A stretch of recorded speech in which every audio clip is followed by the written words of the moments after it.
नमस्कार दोस्तों। आज मैं आपको बुधवार व्रत की कथा सुना रही हूँ।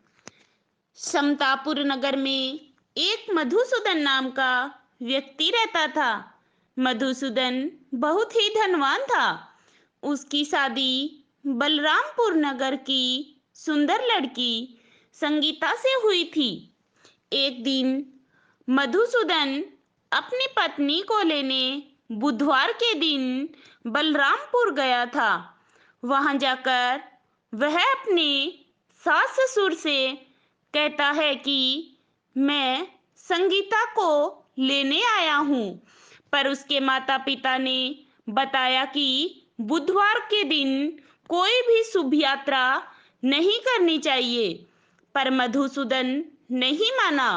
उसने किसी भी शुभ अशुभ बातों को मानने से इनकार कर दिया और यात्रा करने लगा। यात्रा के दौरान गाड़ी का पहिया टूट जाता है और उन्हें पैदल चलना पड़ता है। रास्ते में संगीता को प्यास लगी और मधुसूदन ने उसे जल पिलाने के लिए एक पेड़ के नीचे बैठा देता है। जब वह वापस आता है तो देखता है कि उसकी पत्नी के पास उसी की शक्ल का एक दूसरा व्यक्ति बैठा है। उसने पूछा, तुम कौन हो और मेरी पत्नी के साथ क्यों बैठे हो? उस व्यक्ति ने कहा, मैं इसका पति हूँ और मैंने इसकी प्यास बुझाई है। मधुसूदन उसे चोर समझकर लड़ने लगा, पर वह व्यक्ति ने अपने विश्वास को साबित किया। अब तुम चुपचाप यहाँ से चले जाओ, नहीं तो मैं किसी सिपाही को बुलाकर तुम्हें पकड़वा दूंगा।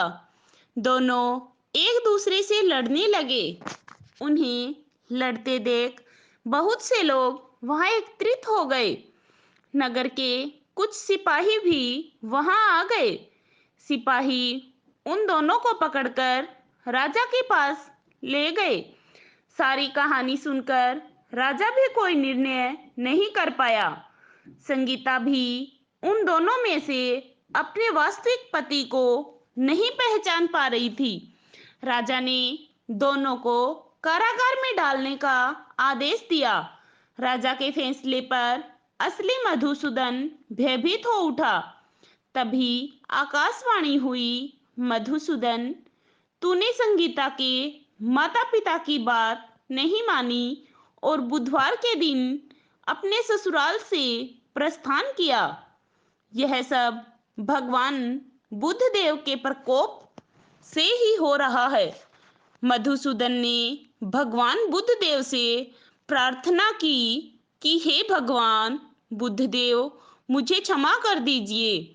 मुझसे बहुत बड़ी गलती हुई है। भविष्य में अब कभी बुधवार के दिन यात्रा नहीं करूंगा और सदैव बुधवार को आपका व्रत किया करूंगा।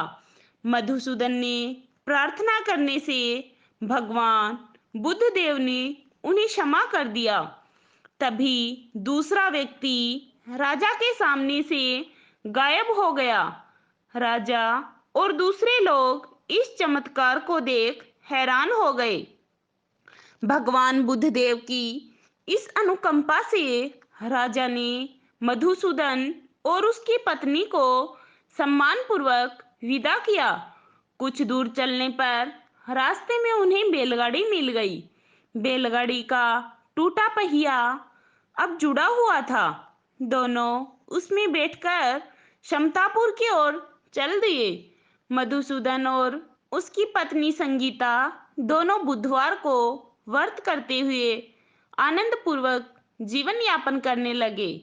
इस तरह भगवान बुद्ध देव की कृपा से उनके यहाँ खुशियां बरसने लगी। इस तरह जो स्त्री पुरुष विधिवत बुधवार का व्रत करते हैं और कथा सुनते हैं, भगवान बुद्ध देव उनके सभी कष्ट दूर करते हैं।